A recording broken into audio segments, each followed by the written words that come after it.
హైదరాబాద్కి ఓఆర్ఆర్ అనేది మణిహారంలాగా ఉంటే ట్రిపుల్ ఆర్ అనేది మహాహారం లాగా కాబోతుంది. ఇలాంటి ట్రిపుల్ ఆర్కి అతి దగ్గరలో వచ్చే ప్రాజెక్ట్స్లో మాత్రం ఖచ్చితంగా ప్లాట్స్ కొనడం మిస్ కావద్దు. ఎందుకంటే ఇక్కడ స్పాన్ ఆఫ్ 3 to 4 yearsలో మనం పెట్టిన పెట్టుబడి డబుల్ కాబోతుంది. దీని జగమెరిగిన సత్యం. కానీ మనం ఏం చేస్తున్నాము, హైదరాబాద్కి దూరంగా ఉన్నాయని చెప్పేసి కొనడం అనేది ఆలోచిస్తున్నాము. ఎప్పుడు పెట్టుబడి పెట్టాలి, ఇది సరైన సమయమా కాదా అని ఆలోచిస్తున్నాము. కానీ హైదరాబాద్లో పెట్టుబడి అనేది నౌ ఆర్ నెవర్, ఇప్పుడు కాకపోతే మరి ఎప్పుడు కాదు. పూర్తి వివరాలకు సంప్రదించండి. ఓం మహాగణాధిపతయే నమః. ఓం గురుభ్యో నమః. ఓం శ్రీమాత్రే నమః. పరమేశ్వర స్వరూపమైనటువంటి జ్యోతిష, వాస్తు మరియు ఇతర అనేకమైనటువంటి శాస్త్రములను మనకు అందించినటువంటి మహర్షులకి నమస్కారం. హయగ్రీవ హయగ్రీవ హయగ్రీవేతి యో వధేత్ తస్య నిస్సరతే వాణి జనుకన్యా ప్రవాహవత్. అరుణాం కరుణాతరంగితాక్షీం ధృతపాశాంకుశపుష్పబాణచాపాం అనిమాదిభిరావృతాం మయూకైః అహమిత్యేవ విభావయే భవానీం. శ్రీమాత్రే నమః. ప్రేక్షకులకి లలితాంబిక అమ్మవారి యొక్క అనుగ్రహం పరిపూర్ణంగా కలగాలని మనస్ఫూర్తిగా కోరుకుంటూ మనం ఈరోజు చెప్పుకోబోయేటువంటి టాపిక్ ఏమిటంటే, ఈ విశ్వాన్ని మొత్తం తన శక్తితో నడిపిస్తున్నటువంటి ఆ యొక్క అమ్మవారి నవరాత్రులు రాబోతున్నాయి. కాబట్టి మనకి ఈ నవరాత్రుల్లో చూడండి, చాలామంది అనేకమైనటువంటి బాధలు పడుతూ ఉన్నారు. ఉద్యోగం లేకనో, అనారోగ్యంతోనో, వివాహం అవ్వకనో, ఎంతో టాలెంట్ ఉండి కూడా పైకి రాలేకనో చూస్తూ ఉంటాం మనం. చాలామంది ఇళ్లలో ఎంతో టాలెంట్ ఉంటుంది, అంత టాలెంట్ ఉండి కూడా ఎందుకు పైకి రాలేకపోతున్నాడు ఆ వ్యక్తి, ఎందుకు ఎదగలేకపోతున్నాడు అని బాధేస్తూ ఉంటుంది తల్లిదండ్రులకు కానీ, చూసే ఇంట్లో వాళ్ళకి కానీ. ఆ అబ్బాయికి అమ్మాయికి కావచ్చు, అందంగా ఉన్న పెళ్ళి అవ్వదు. ఎందుకు కారణాలు ఏమిటి అంటే, దీనికి మనకి శాస్త్రాలు చెప్పినటువంటిది ఏంటంటే, 1 పుణ్యం ఉండాలి, 2 పితృదేవతానుగ్రహం ఉండాలి, దేవతానుగ్రహం ఉండాలని చెప్పుకుంటూ ఉంటారు. మన పితృదేవతల గురించి మనం ఆల్రెడీ చెప్పుకున్నాం. మనం ఈరోజు చెప్పుకోబోయే టాపిక్ ఏమిటి అంటే, ఏ లగ్నం వారు లేదా ఏ రాశి వారు, లగ్నం తెలిస్తే లగ్నం నుంచి, లగ్నం తెలియని వారు రాశి నుంచి చూసుకోండి. పర్టికులర్గా ఈ నవరాత్రుల్లోని మరియు లైఫ్ లాంగ్ కూడా మీరు ఈ మంత్రాన్ని చేయడము, అమ్మవారిని ఈ రకంగా కనుక ఆరాధన కనుక చేసినట్లయితే ఖచ్చితంగా బాగుంటుంది. అయితే ఇక్కడ మీకు ఒక చిన్న విషయం చెప్తాను. ఏమిటది అంటే, మీ అందరూ అనిపించవచ్చు అదేమిటండి మరి మిగతా దేవీ దేవతలు అంటే ఒకటే గుర్తుపెట్టారు. ఒకే శక్తి.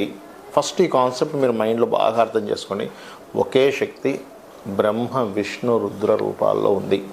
ఒకే శక్తి సకల దేవతల్లోనే ఉంటూ నడిపిస్తుంది విశ్వాన్ని. ఆ ఒక్క విషయం మీరు కనుక గుర్తుపెట్టుకోగలిగితే శివ కేశవులు వేరు కాదు అనేటువంటి భావన మీకు ముందు కలుగుతుంది. అయితే ఇప్పుడు నేను చెప్పబోయే అంశాలు ఏవైతే ఉన్నాయో చెప్తుంది నేనైనప్పటికీ కూడా చెప్పింది సాక్షాత్ లలిత అమ్మవారిగా భావిస్తూ ఒక్కొక్క లగ్నం గురించి మరియు ఆఖరి వరకు మీరు వీడియో చూడండి. లగ్నము రాశి తెలియని వారు కూడా ఏం చేసుకోవాలో చెప్తాను, ఎటువంటి మంత్రం చేసుకోవాలో చెప్తాను. భక్తి శ్రద్ధలతో చేయండి. అమ్మవారి అనుగ్రహంతో మీకు ఖచ్చితంగా మీకున్నటువంటి సమస్యలు తీరుతాయి. సింహలగ్నము, సింహరాశి. సింహం వారికి కనుక చూసుకున్నట్లయితే మీ లగ్నానికి సహజంగా మొన్న మనకి సింహలగ్నం వారికి గ్రహణం 2వ స్థానంలో కలిగిందని చెప్పని అనుకున్నాం. అయితే ఇప్పుడు మనం మాట్లాడుకుంటున్నటువంటిది ఏమిటి అంటే, ఇక్కడ నవరాత్రుల్లో అమ్మవారిని ఏ నామం చేస్తూ ఆరాధిస్తే మరింత అద్భుతమైన ఫలితాలు వస్తాయి. ఇక్కడ మీరు లలిత పూర్తిగా చేసుకోవచ్చు, తప్పేం కాదు. అదేవిధంగా అమ్మవారి యొక్క లక్ష్మీ అష్టోత్తరాలు చేసుకోవచ్చు, ఖడ్గమాల ఉపదేశం ఉంటే చేసుకోవచ్చు, దేవి భాగవతం చదువుకోవచ్చు, చండీ చేసుకోవచ్చు, అన్నీ చేసుకోవచ్చు. ఇది చేయకూడదనేం లేదు. కాకపోతే కొన్ని విషయాలు గురువుల సమక్షంలో, గురువుల దగ్గర ఉపదేశం పొంది చేయడం అనేటువంటిది మంచిది, గుర్తుపెట్టుకోండి. అలాగే ఇక్కడ మరొక విషయం ఏంటంటే, దానము చేయడము ఉంటుంది, మంత్రము చేయడము ఉంటుంది. ఏం దానం చేయాలి, ఏ మంత్రం చేయాలి. దానము ముందు చెప్తాను. నువ్వులు ఉంటాయి, తెల్ల నువ్వులు గుర్తుపెట్టుకోండి. తెల్ల నువ్వులు దానంగా ఇవ్వండి. ఏమంటే తెల్ల నువ్వులు ఎవ్వరూ దానం తీసుకోవట్లేదు, ఏం చేయాలి? చక్కగా తెల్ల నువ్వులతో ఉండలు తయారు చేయండి, అమ్మవారి దగ్గర పెట్టండి, అందరికీ పనిచేసేయండి. అయితే ఆ పనిచేటప్పుడు ఎవరైనా ప్రెగ్నెన్సీ లేడీస్ ఉన్నారేమో చూడండి, ఎందుకంటే ప్రెగ్నెన్సీ లేడీస్కి ఇవ్వకూడదు. పొరపాటు నుండి మీరు ఇచ్చారు, మళ్ళీ అక్కడ విచ్ఛిన్నం అవుతుంది ఆ తెల్ల నువ్వులు ఉండలు తినడం వల్ల. ఇది చాలా జాగ్రత్తగా ఉండండి. అలా కాదండి, నేను గోవు పెట్టాను, నువ్వులు పొరపాటును కూడా గోవు పెట్టకూడదు. ఎందుకంటే దేశీవాలి గోవు పెట్టాము ఉదాహరణకి, అది ప్రెగ్నెన్సీతో ఉంది, మరి దాని ప్రెగ్నెన్సీ పోగొట్టిన పాతకం మనకు చుట్టుకుంటుంది కాబట్టి ఆ తప్పు చేయకండి. గోవుకి కేవలం బెల్లం పెట్టండి. ఖచ్చితంగా బాగుంటుంది. అలాగే మరొక విషయం ఏంటంటే ఈ నవరాత్రులు 9 రోజులు చేయండి దానాన్ని. లేదండి నా దగ్గర గోవు లేదు, దానం తీసుకునే వ్యక్తి కూడా లేడు, నేనున్న ప్రదేశం అటువంటిది, నేనున్న విదేశాల్లో ఉన్నాను, ఎక్కడో ఉన్నాను, బట్ టెంపుల్స్ మాత్రం ఉంటాయి, అందులో మాత్రం దానాలు తీసుకోరని నాకు చెప్తూ ఉంటారు. అటువంటిప్పుడు మీరు చేయాల్సింది ఏంటంటే చక్కగా ఆయిల్ తీసుకోండి. ఆయిల్ తీసుకొని మీకు దగ్గరలో శివాలయం ఉంటుంది లేదా అమ్మవారి ఆలయం ఉన్నా సరే అక్కడికి వెళ్ళి ఆయిల్ని వాడుకోవడానికని ఇచ్చేసేయండి టెంపుల్లో. ఇది కూడా బ్రహ్మాండంగా పనిచేస్తుంది. బట్ ఫస్ట్ ప్రయారిటీస్ దానానికే ఇవ్వండి. గోవు కూడా ఇవ్వచ్చు, బట్ ఇది మెయిన్గా ఎందుకంటే సంకల్పం చదువుకొని తీసుకుంటారు కాబట్టి. ఇక మంత్రం ఏం చదువుకోవాలి? మంత్రము పర్టికులర్గా ఏంటంటే మీరు ఓం గురుమూర్తయే నమః అని చెప్పి చదువుకోవచ్చు. ఏంటంటే అమ్మవారి గురువుగా భావిస్తూ అనుకోండి. అలా గనక అనుకున్నట్లయితే మీకు ఖచ్చితంగా దీని యొక్క ఫలితం అనేటువంటిది వస్తుంది. అదేవిధంగా అమ్మవారి దత్తాత్రేయ రూపంలో ఉంది అనుకొని జయ గురుదత్త శ్రీ గురుదత్త అని కూడా అనుకోవచ్చు. లేనట్లయితే ఎందుకంటే ఇప్పుడు మీకున్నటువంటి గ్రహస్థితి కానివ్వండి, మనకి మీకు సహజంగా పంచమాధిపతి గురువు అవ్వడం కానివ్వండి, ఇట్లాంటివన్నీ కూడా ఉంటాయి. అయితే నేను మీకు వీడియో ఎండింగ్లో ఇంకా అసలు గ్రహాలు కనుకుంటే ఏం చేసుకోవాలో కూడా చెప్తాను. ఇవి చేయండి, ఖచ్చితంగా మీకు అమ్మవారి అనుగ్రహం కలుగుతుంది. దీంతోపాటు గంధము ప్రత్యేకంగా ఏంటంటే నవరాత్రుల్లో గంధముతో పూజ చేయమని చెప్పి చెప్తారు. గంధాన్ని కనుక కరగపామి అమ్మవారికి కనుక పెట్టి చేసినట్లయితే పుణ్యం వస్తుంది అని చెప్పి చెప్తుంది శాస్త్రం. కాబట్టి చేయండి, అన్ని విధాలా మీకు బాగుంటుంది. చాలామందికి ఏంటంటే లగ్నం కానీ రాశి కానీ నక్షత్రం కానీ ఏమీ తెలియదు. అలాంటి వాళ్ళు ఏం చేయాలి బాగా అర్థం చేసుకోండి. ఫస్ట్ విధానం తెలుసుకోండి. అమావాస్య రోజు మధ్యాహ్నం పూట హవిస్సాన్నము అంటారు, లేదా నెయ్యి కలిపినటువంటి అన్నాన్ని భుజించమని చెప్పింది శాస్త్రం. రేపటి నుంచి నవరాత్రులు అనుకుంటే ముందు రోజు గుర్తుపెట్టుకోండి. అదేవిధంగా రాత్రిపూట పలహారం మాత్రమే తీసుకోవాలి, ఫుల్గా భోజనం చేయకూడదు. ఇది విధానం. నెక్స్ట్ డే నిద్ర లేచినప్పుడు ముందే అమావాస్య రోజు అన్ని సామాగ్రి తెచ్చుకోవాలి. ఏమేమైతే మనం పూజ చేయడానికి కావాలో అవన్నీ సామాగ్రి తెచ్చుకోవాలి.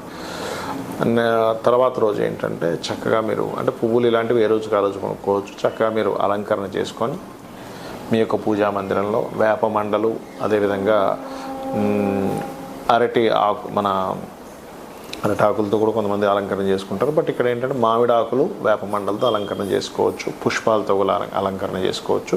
మీ యొక్క మందిరాన్ని చక్కగా పీట వేసి కలశం పెడతారు. ఆ కలశం ఒకటి గుర్తుపెట్టుకోండి, కలశము పెట్టే ఆనవాయితీ మీకుంది లేదు అని కాదు, మీరు పెట్టాలనుకుంటే పెట్టండి, అందులో ఎటువంటి డౌట్ లేదు. ఎందుకంటే కలశం పెడితే మరింత అద్భుతం. కాకపోతే కలశం పెట్టినప్పుడు మీకు ఎటువంటి ఆటంకాలు వచ్చినా ఎక్కడా కూడా దాన్ని తీయకూడదు, గుర్తుపెట్టుకోండి. కంటిన్యూ చేయాలి, దాన్ని పురోహితుని పిలిపించైనా కంటిన్యూ చేయాలి. ఆ రకంగా కలశం పెట్టుకోండి. అదేవిధంగా కలశాన్ని దానం చేయాలని చెప్తుంది శాస్త్రం. 9 రోజుల తర్వాత ఆ కలశం మనమే అట్టు పెట్టుకోకూడదు, గుర్తుపెట్టుకోండి. అలాగే అందులో వేసేటువంటి వాటర్ గంగా యమున తీర్థ అయితే వేసుకోవచ్చు. అదేవిధంగా మన దగ్గర మామూలు నీళ్ళు ఉన్నాయి, గంగే యమునే అనుకుంటూ కూడా నీరు వేస్తే మంచిది. అందులోని మీరు కొంతమంది నవరత్నాలు వేస్తారు, కొంతమంది బంగారం ఉంగరాలు అవి వేసుకుంటారు, కాబట్టి అవి తీసేసేసుకోవచ్చు, అవి ఇవ్వాల్సిన అవసరం ఏం లేదు. 5 రకాల పత్రాలు కూడా వేయమని చెప్పారు. కొబ్బరికాయ పెట్టి కలశం పెట్టి దాని తర్వాత ఏదైతే వస్త్రం ఉంటుందో వస్త్రం మీద బియ్యం అది వేసి అమ్మవారి పటం కానీ విగ్రహం కానీ పెట్టడం, దానికి రోజు చీర మార్చుతూ ఉంటారు, రోజు మార్చాలి. అదేవిధంగా శ్రీచక్రం ఉంటే ఇంకా మరింత మంచిది. అలాగే మరొక విషయం ఏంటంటే ఇక్కడ గమనించండి, ఈ యొక్క నామాల్లో ముఖ్యంగా అంటే చూడండి, మనం ఇప్పటివరకు మీ లగ్నం ఏంటి, మీ రాశి ఏంటి, దాన్ని బట్టి నామం చేసుకోమని చెప్పాం. కానీ ఈ యొక్క అమ్మవారికి ఈ ఏవైతే మనం ఇప్పటివరకు అమర్చుకున్నామో అదేవిధంగా ధ్వజం కూడా పెట్టుకోమని చెప్పింది శాస్త్రం. పెట్టుకున్న తర్వాత మీరు మొత్తం లలిత సహస్రనామాలు చేసుకోవచ్చు. అదేవిధంగా మీరు లక్ష్మీ అష్టోత్తరం చేసుకోవచ్చు, దేవి కటకమాల ఉదయం అంటే చదవచ్చు, చండీ పారాయణం చేయొచ్చు, దుర్గా అష్టోత్తరం చదువుకోవచ్చు, ఏమైనా చేసుకోవచ్చు, గుర్తుపెట్టుకోండి. కాకపోతే భక్తి ప్రధానం ఇక్కడ. అంటే ఏమిటి, ఏదో చేయాలి, అబ్బా ఇంట్లో వాళ్ళు పోరుపడలేకపోతున్నానో, చేయకపోతే ఏదో నాకు ప్రమాదం జరుగుతుందేమో అని భయంతోనో చేయకండి, భక్తితో చేయండి. ఒక చిన్నపిల్లవాడు ఉన్నాడు, మీకు ఒక అబ్బాయి అమ్మాయి ఉంది, ప్రేమతో చేస్తాం అబ్బాయికి అమ్మాయికి. ఏంటి, నా పిల్లవాడు, వీడికి పొద్దున్నే టిఫిన్ తినిపించాలి, స్నానం చేయించాలి, మంచి మంచి బట్టలు వేయాలి, కొత్త డ్రెస్ కనిపిస్తే మా పిల్లాడికి బాగుంటుంది. ఎట్లా చేస్తాం? అలా భగవంతుడికి చేయండి. అలా చేస్తూ మరొక విషయం ఏంటంటే ఇక్కడ పలానా ప్రాబ్లం బట్టి కూడా నామం చేసుకోవచ్చు. అంటే అలాగా రక్షణ కావాలనుకుంటున్నాం, శ్రీమాత్రే నమః. ఏమి దిక్కుతోచట్ల శ్రీమాత్రే నమః చేసుకోవచ్చు. లేదు ఏదో ఫియర్ ఉంది, నాకు ధైర్యం పెరగాలి, ఓం కనకాంగద కేయూరు కమనీయ భుజాన్వితాయ నమః. పిల్లలు చదవట్లేదు, ఒక మంత్రం చేసుకోవాలనుకుంటున్నారు మేము. ఓం శుద్ధ విద్యాంకురాకార ద్విచపంక్తి ద్వయోజ్వలాయ నమః. ఉద్యోగం రావాలి. ఓం శ్రీమాత శ్రీ మహారాజ్ఞి శ్రీమత్ సింహాసనేశ్వరి నమః చేసుకోవచ్చు. లేదా ఓం మాణిక్య మకుటాకార జానుద్వై విరాజితాయ నమః చేయవచ్చు. కాకపోతే గంట సేపు చేయండి అన్నమాట విని. అదేవిధంగా మనసు బాలేదు, ఓం మనస్విని నమః. లేదు పనులు సగంలో ఉండి ఆగిపోతున్నాయి, ఓం అష్టమీ చంద్ర విభ్రాజ అలికస్థల శోభితాయే నమః. లేదంటే హెల్త్ ఇష్యూస్ బాగా ఉన్నాయి, అలాంటి వారు చేయవలసింది ఏంటంటే ఓం సర్వవ్యాధి ప్రశమని సర్వమృత్యు నివారిణి అగ్రగణ్య అచింత్య రూపా కలికల్మషనాశినే నమః. అదేవిధంగా వివాహం అవ్వట్లేదు, ఓం కామేశబద్ధ మాంగళ్య సూత్రశోభిత కందరాయే నమః. వివాహం అయిందండి కానీ మా ఇద్దరి మధ్య సఖ్యత లేదు, ఓం శివకామేశ్వరంకస్తా శివా స్వాధీన వల్లభాయే నమః చేసుకోండి. ఇలా ఒక్క నామం కదా, మనం లలిత సహస్రనామాల్లో ప్రతి నామానికి అర్థాన్ని దానివల్ల వచ్చేటువంటి ఫలితాలు మనం చెప్పాం. కాబట్టి ఇలా చేసుకోండి. అప్పులు ఎక్కువగా ఉన్నాయనుకుంటే ఓం అపర్ణాయే నమః అని నామం చేసుకోండి. సంపదలు కావాలి అనుకుంటే ఓం సంపత్కరీ సమారూఢ సింధుర వ్రజ సేవితాయే నమః అని నామస్మరణ చేయండి. భక్తిగా ఈ 9 రోజులు మీరు చేసుకోండి. ఇంకొకటి ఏంటంటే దేశీవాలి గోవు పెట్టండి. జెర్సీ ఆవుకు ఒక జంతు ప్రేమికుడిగా పెట్టుకోండి, తప్పులేదు. కానీ మీకు దోషం పోవాలంటే దేశీవాలి గోవుకు తినిపించండి. కొంచెమే పెట్టండి, ఎక్కువ పెట్టాల్సిన అవసరం ఏం లేదు. ఎక్కువ తినేసింది ఆల్రెడీ తినలేకపోతుందా అట్లా ఇంకొకకండి, అక్కడ పెట్టేసి వెళ్తే తర్వాత అయినా తింటుంది అది. అలాగే మరొక విషయం ఏంటంటే ఇల్లు శుభ్రంగా ఉండేలా చూసుకోండి. దీక్ష తీసుకుంటున్నాను 9 రోజులు అనుకునేవారు చాప వేసుకొని కిందన పడుకోండి. 9 రోజులు గోర్లు కత్తిరించుకోవడము ఇట్లాంటివి చేయకండి. దీక్ష తీసుకున్నవారు వేరే వారు కాదు. ఇవి చేయండి, 9 రోజులు ఆరాధించండి. మీకు ఖచ్చితంగా అమ్మవారి అనుగ్రహంతో మీ పూర్వజన్మ కర్మ తొలగిపోయి పుణ్యము సంపాదించుకొని మీరు ఇక్కడి నుంచైనా బాగుండాలని మనస్ఫూర్తి కోరుకుంటూ శ్రీమాత్రే నమః.